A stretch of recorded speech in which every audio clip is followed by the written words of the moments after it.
Ceci est un exposé de lutte ouvrière sur le thème du télétravail.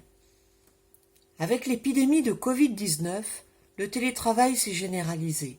Alors qu'il concernait à peine 7% des salariés en France, essentiellement des cadres qui étaient volontaires et qui le pratiquaient plus ou moins régulièrement, il a touché rapidement plus de 8 millions de salariés, près d'un sur trois. Mais ce n'était plus au volontariat. La situation nouvelle créée par le confinement a poussé les entreprises à l'utiliser massivement dès lors que le poste de travail le permettait. Cette expérience, imposée à une grande échelle, a accéléré un processus déjà en cours et changé la donne. Les médias et les commentateurs s'en sont fait largement l'écho. Le télétravail était présenté comme le moyen d'être plus autonome dans son travail, de concilier plus facilement les temps de vie professionnelle et personnelle, et il permettait de supprimer les longs et coûteux transports quotidiens. C'est sans doute vrai pour certains salariés qui vivent loin de leur entreprise et qui ont de l'espace chez eux pour s'installer correctement. Pour ceux qui sont déjà à l'étroit dans leur logement, c'est une autre histoire. En fait, loin d'être une aspiration générale, le télétravail peut vite se révéler être une nouvelle contrainte, acceptée plus facilement aujourd'hui à cause des risques liés au virus que l'on aurait encouru au travail ou dans les transports pour y aller. Et puis, est-ce vraiment une nouveauté ou au contraire un retour en arrière à l'enfance du capitalisme ?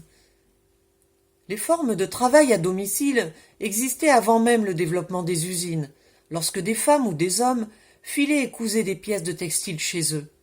Si la couturière, penchée sur sa machine à coudre, a laissé la place à la travailleuse du clic, enchaînée à son ordinateur, elles ont en commun d'être mal rémunérées, souvent à la pièce ou à la tâche, ce qui oblige à de longues heures de travail pour s'assurer un revenu minimum. Cette forme de travail peu qualifié et précaire, qui existe toujours, semble bien loin du télétravail actuel.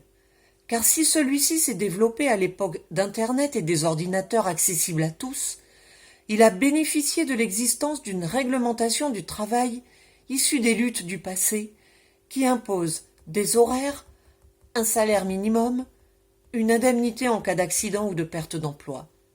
Un accord-cadre européen de 2002, décliné dans la loi française en 2005, a établi l'égalité de traitement entre le télétravailleur et le travailleur, ainsi que le caractère volontaire et réversible du télétravail. Mais ces dernières années, le télétravail a subi le même détricotage que le Code du travail. La loi Warsmann de 2012, dite abusivement loi de simplification du droit des entreprises, a facilité la remise en cause de l'horaire hebdomadaire de travail. Puis la loi El Khomri, en 2016, et les ordonnances Macron en 2018 ont laissé l'employeur libre de réguler la charge de travail au lieu de compter en heures de travail. Elles ont également supprimé la prise en charge par l'employeur des frais supportés par le salarié, comme l'électricité ou la connexion Internet. C'est dans ce contexte de déréglementation du travail et d'aggravation de l'exploitation qu'il faut voir l'évolution actuelle vers toujours plus de télétravail. Il ne s'agit pas de peser les avantages ou les inconvénients du télétravail pour chacun, car il diffère forcément d'un salarié à un autre, selon le temps de trajet qui s'ajoute à la journée de travail, ou en fonction de la nécessité de garder ses enfants, d'assister un parent malade ou âgé. Et cela dépend aussi des conditions de travail subies à l'entreprise. Lorsqu'elles sont trop dégradées, avec le bruit, la pression qui stresse toujours plus, ou lorsque la hiérarchie devient trop écrasante, l'envie de s'en isoler en travaillant chez soi est grande. Mais le salarié qui a été volontaire, lorsqu'il s'agissait de télétravailler un jour ou deux par semaine, pourrait bien changer d'avis lorsque le télétravail s'imposera comme son lot quotidien, qu'il souffrira d'isolement, de troubles musculo-squelettiques ou de maladies liées à une trop grande sédentarité. En tout cas, il faut être convaincu qu'en poussant dans le sens du télétravail, le patronat n'est pas plus sensible à la souffrance au travail de ses salariés qu'il n'est guidé par l'amélioration de leurs conditions de vie en général. Il y voit d'abord son intérêt, pas du tout virtuel celui-là, mais bien sonnant et trébuchant. Quand un patron explique que le télétravail entraîne un plus grand engagement de ses salariés, ça signifie d'abord qu'ils enchaînent les heures de travail sans compter. Ainsi, le temps de travail peut augmenter considérablement, tandis que le salaire reste le même. Ce qui va déterminer la durée du travail, ce n'est plus un certain nombre d'heures, mais les tâches fixées par l'employeur, le délai qu'il juge bon pour les exécuter et les résultats qu'il en attend. Alors quand les syndicats revendiquent le droit à la déconnexion, ils sont loin du compte face à cette pression constante pour travailler plus que subissent nombre de salariés en télétravail. Lorsque le même patron parle d'amélioration de la qualité du travail, il faut entendre par là une meilleure productivité. Une employée d'une plateforme téléphonique en télétravail pendant le confinement racontait que loin de son plateau bruyant, elle n'avait plus de maux de tête, ce qui en soi est évidemment appréciable. Mais elle ajoutait que travailler isolée chez elle permettait de traiter davantage d'appels dans la même plage horaire, d'autant qu'elle n'avait plus avec ses voisins de plateau les petits échanges qui permettent de décompresser régulièrement.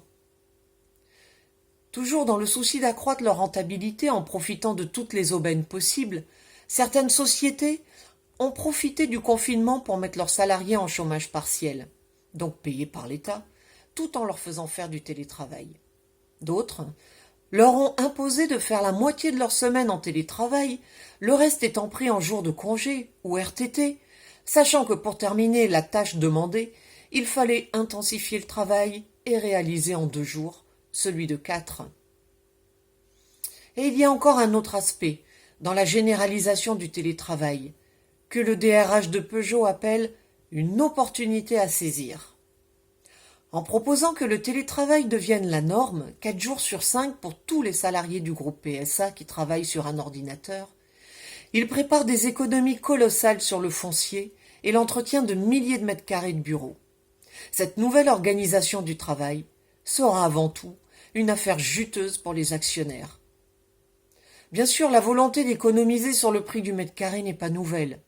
La flambée des prix de l'immobilier à Paris ou dans les grandes agglomérations avait déjà poussé bon nombre de banques ou de compagnies d'assurance à déménager régulièrement leurs sièges et leurs bureaux en fonction des prix du marché, imposant du même coup des trajets à rallonge à leurs employés.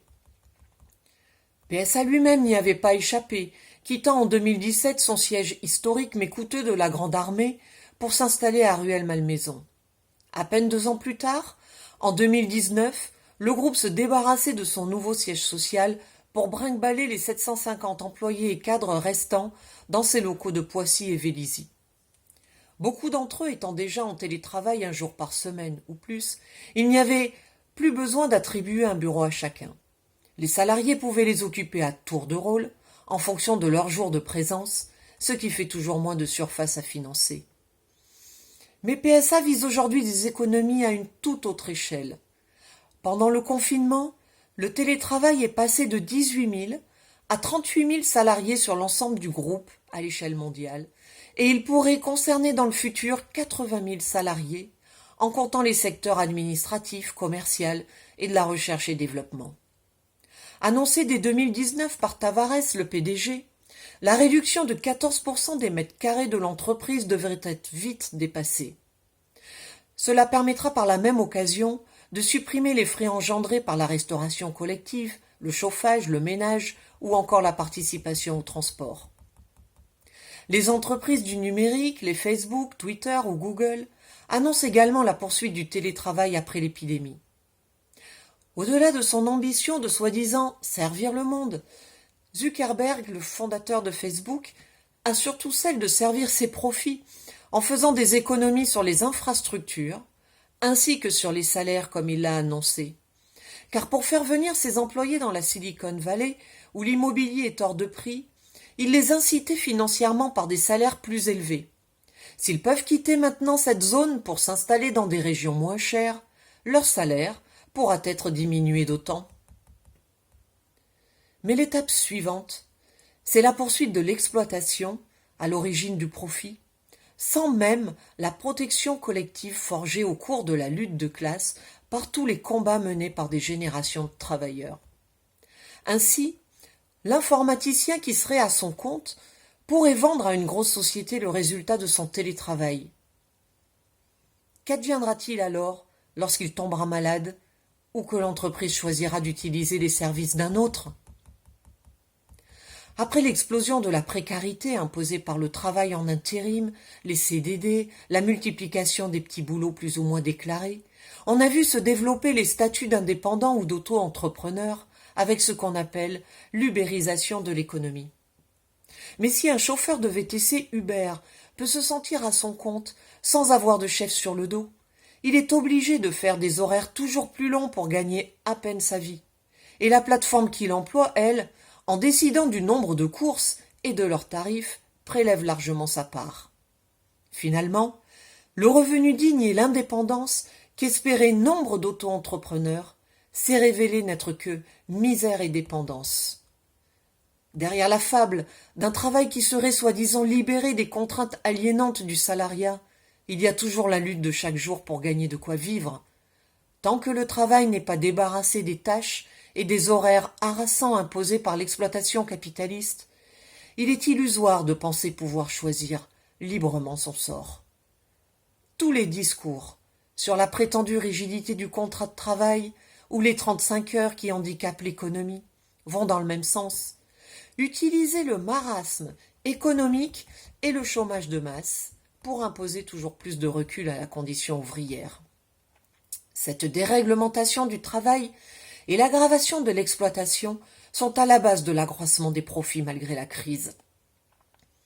Ce n'est pas le confinement qui a créé la disposition de certaines entreprises au télétravail, c'est toute l'évolution du capitalisme qui y pousse, comme y pousse, vers l'auto-entrepreneuriat. Quels que soient les changements imposés par cette évolution, ils se feront d'abord contre nous, tant qu'une minorité s'accaparera le fruit du travail collectif. Le fond du problème, c'est de lutter contre l'exploitation elle-même, quelles que soient les formes qu'elle prend, nouvelles ou pas d'ailleurs. C'est cette nécessité, cette conscience de classe qu'il faut réimplanter. Si l'évolution actuelle du capitalisme contribue à émietter le monde du travail, tant que l'exploitation perdurera, elle fera surgir des militants pour la combattre, des grèves, des résistances multiples. Par le passé, la concentration des ouvriers dans de grandes entreprises a facilité le développement des organisations ouvrières, de la conscience de classe. Mais il y a eu aussi les grandes luttes des canuts de Lyon, ces travailleurs à domicile qui s'insurgèrent, d'abord contre la baisse du tarif des pièces de soie qu'ils tissaient jour et nuit, mais aussi contre le pouvoir au service des fabricants qui les exploitaient durement. Et ces dernières années, les femmes de ménage des grands hôtels, les coursiers de Deliveroo, les aides-soignantes des maisons de retraite ont su mener des grèves longues, déterminées. Être éparpillées dans des petites structures présente certes des difficultés pour s'organiser et revendiquer, mais ils ont su le faire. La solidarité et la conscience de classe naissent aussi de la multitude de tous ces combats. Aujourd'hui, le statut de salarié comme le code du travail sont toujours plus attaqués et ils ne protégeront pas les travailleurs contre la déchéance du chômage. Dans la guerre de classe qu'ils mènent, le patronat se servira de la crise liée au coronavirus pour avancer ses propres exigences. Tant que les capitalistes détiendront les clés de l'économie, ils la feront fonctionner selon ce qui les arrange, eux, et leur intérêt prime sur celui de la société. C'est pour cela qu'ils poussent, dans le sens du développement du télétravail, qu'ils ouvrent la porte vers un auto-entrepreneuriat de masse avec tout ce que cela entraîne de démolition de la condition du salariat et des conventions collectives. Mais les obstacles liés à l'émiettement du monde du travail ne sont pas insurmontables non plus. Ce qui comptera, c'est la conscience qu'au-delà de nos différences de situation et de statut, nous avons des intérêts communs d'exploiter et que nous devrons nous battre collectivement pour arracher le droit à vivre décemment de notre travail. Et même plus loin, nous devrons nous battre pour l'émancipation sociale et une société débarrassée de l'exploitation.